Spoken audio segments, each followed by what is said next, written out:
Nadiad railway station પાસે દુકાનદારો સામે દાદાગીરી. દુકાનદારો દ્વારા કલેક્ટર કચેરી આવેદનપત્ર. દુકાનદારોએ કલેક્ટર વતી નડિયાદ પ્રાંત અધિકારીને આપ્યું આવેદનપત્ર. નડિયાદ ટાઉન પીઆઈ એમબી ભરવાડ વિરુદ્ધ કરાઈ રજૂઆત. રાત્રે 9:30 થી 10 વાગ્યાના સુમારે પીઆઈ દુકાનદારોને હેરાન કરતા હોવાની ફરિયાદ. પોલીસ મથકે લઈ જઈ જ્ઞાતિવાચક શબ્દો બોલીને ધમકી આપતા હોવાની રાવ. 3 દુકાનદારોને ધમકી આપ્યા હોવાની પણ રજૂઆત. કલેક્ટર સમક્ષ પણ દુકાનદારે કરી કલેક્ટરને રજૂઆત.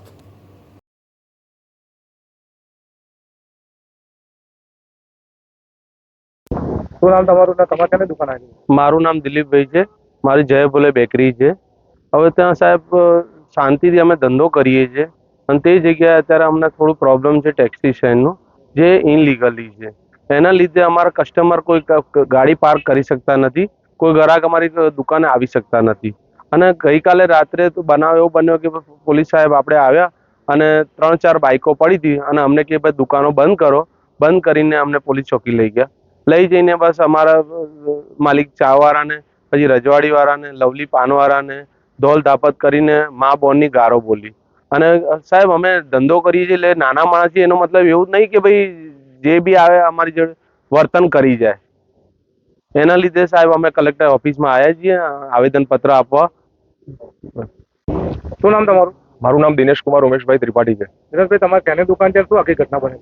મારી નડિયાદ રેલવે સ્ટેશનની બહાર સિટી સેન્ટર કોમ્પ્લેક્સમાં માલિક ટી સ્ટોલ નામની ચાની દુકાન છે.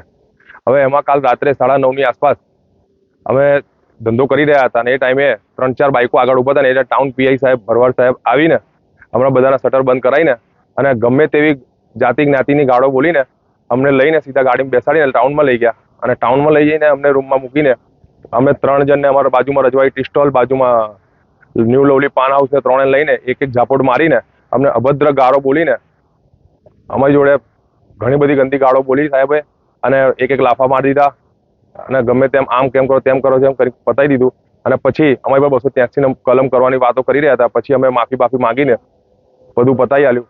હવે અમે સાહેબ પહેલા લારીઓ ચલાવતા હતા સ્ટેશનની બહાર, તો નડિયાદ મહાનગરપાલિકા બન્યું એટલે હવે લારીઓ બંધ કરીને અમે લોનો આન તેમ કરીને બધું પૈસાની વ્યવસ્થા કરીને સિટી સેન્ટર કોમ્પ્લેક્સમાં દુકાનો લઈને પોતાનો ગુજરાન ચલાવીએ છીએ. રોજ કમાઈને રોજ ઘર ચલાવીએ છીએ સાહેબ.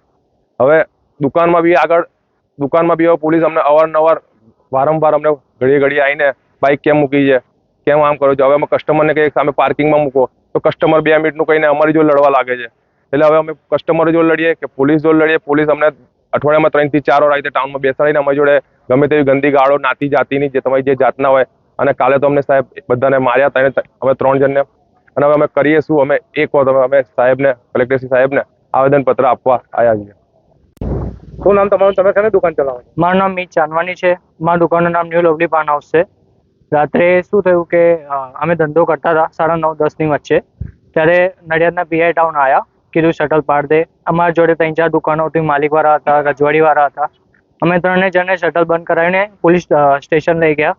એમાં અમને નાતી જાતની ગંદી ગાળો બોલી, માર્યું. પછી 283 કલમ કેસ કરવાનું કહેતા હતા. પછી અમે સોરી બોરી કીધું, પછી અમને જવા દીધું. તો અમે કલેક્ટરશ્રીને નિમંત્રણ પત્ર આપવા આવ્યા છે કે જેવું બને એવું અમને શું કહેવાય ન્યાય આપો.